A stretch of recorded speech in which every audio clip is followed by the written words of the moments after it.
Hi, I'm Jessica Hallenbeck with Signature Real Estate, and we are about to do the market update for January's data. I have with me Stephanie Rivera. She is my partner on our team, and we're going to dive right in.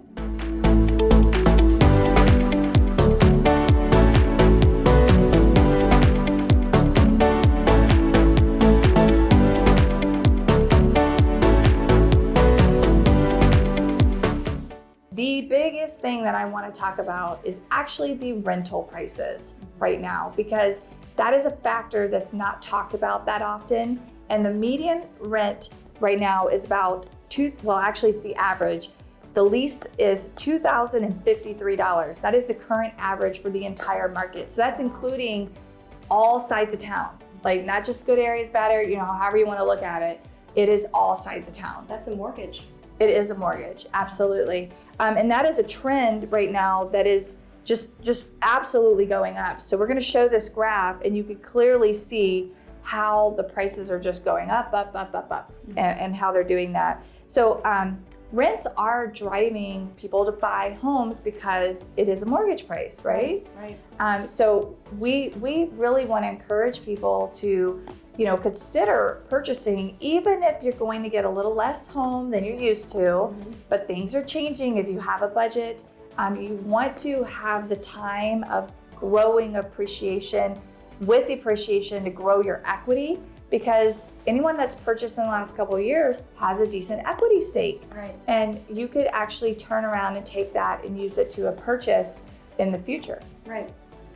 What you bought a house a couple years ago. How does that look for you? So in 2019, I bought a house for $340.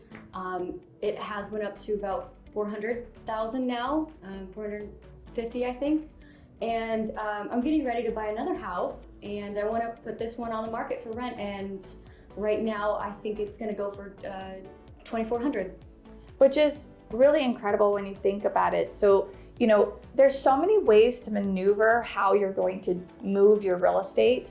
If you've owned your house for more than 2 years, you don't have to pay capital gains according to the current tax laws if it's your homestead. Of course, check the government websites, irs.gov for that.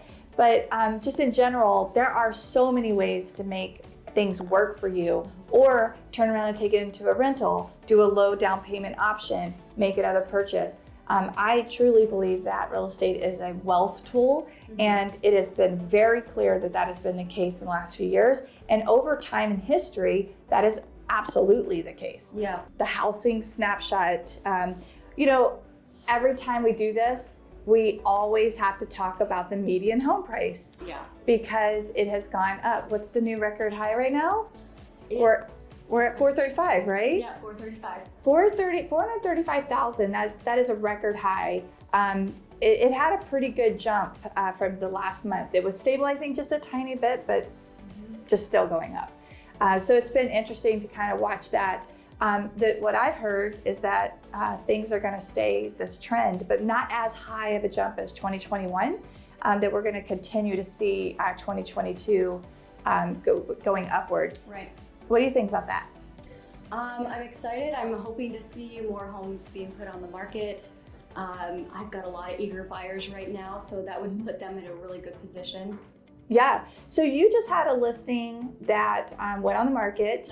It was a condo. Tell us a little bit about this story.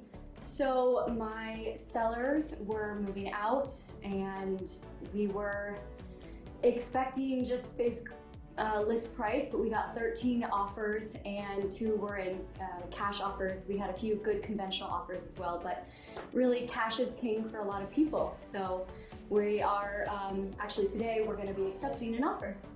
Yes. So I watched her prepare everything, get it all out there for the sellers to look at it. And at the end of the day, it is a very competitive market right now. So going into like the data of why this is happening, obviously prices are going up because it's a supply and demand issue, which we say every time we do this. So we talked about median home price. It is up 26% from a year ago. So that is incredible. Let's go into the number of closings, because we have right now about 2561 closings. That is down from last month. So why is it down? Because last month was on this record was December, and it's notoriously low because of seasonality. So you could see that dip in the graph when you look at that. The next thing that we could go into really quick is the availability. We currently have only near 21 units available. That is just really low, which is a 0.7 month supply of inventory. What do we normally have? Well, it would be nice if we were sitting around 2 or 3. That's like kind of like a Vegas normal. Yeah. But no, it's been dismal, and that's just going to keep things being what they are for quite a while. And then I just pulled another record, not on this particular report, but the average home, the time to sell, the days on market of a new listing is only 9 days. Oh, So, wow. but that's like every listing. So your listing, Right, like condos, just a couple days. Yes. Okay. Yeah. So what we're experiencing in the market right now really is extreme competition.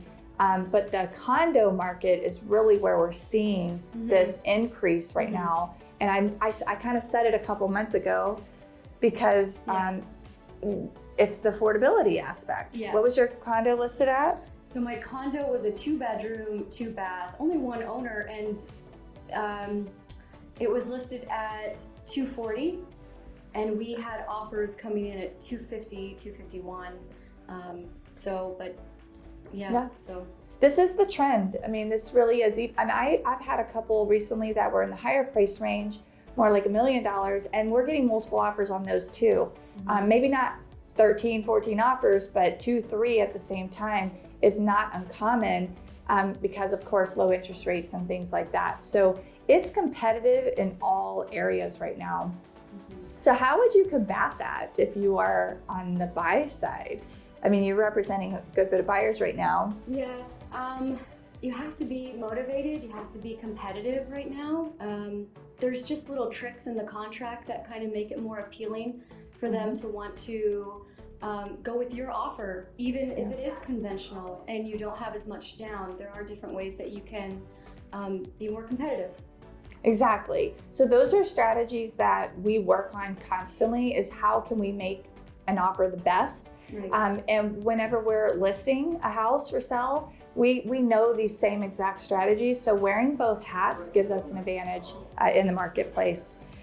So condos, really quick, the median home price is $243,000, and that is up 26% as well.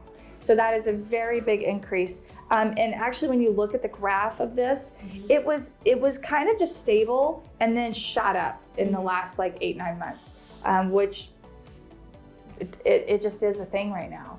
So if you're going to purchase and you're like, I have to go buy something smaller that I don't want to live in, you know, it's not a bad idea, because the appreciation that's going to happen over time will help you get to the point of being able to buy the next house in the future. You have to start somewhere if you're an entry-level buyer.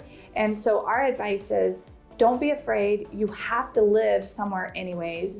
And you know, you're gonna be spending money on rent. It's definitely a trend right now. And I mean, I personally do not see these things reversing anytime soon. It would take some huge economic adjustments. Right now, interest rates have crept up slightly, but it's not really going to slow the market too much because of our supply and demand issue. So it's really still historically low in general. And I don't know, the trend's still moving in the direction. Anything else that you want to mention? Interest rates. How are our interest rates right now? So it depends. You know, it depends on people's credit. It depends on your debts and different factors.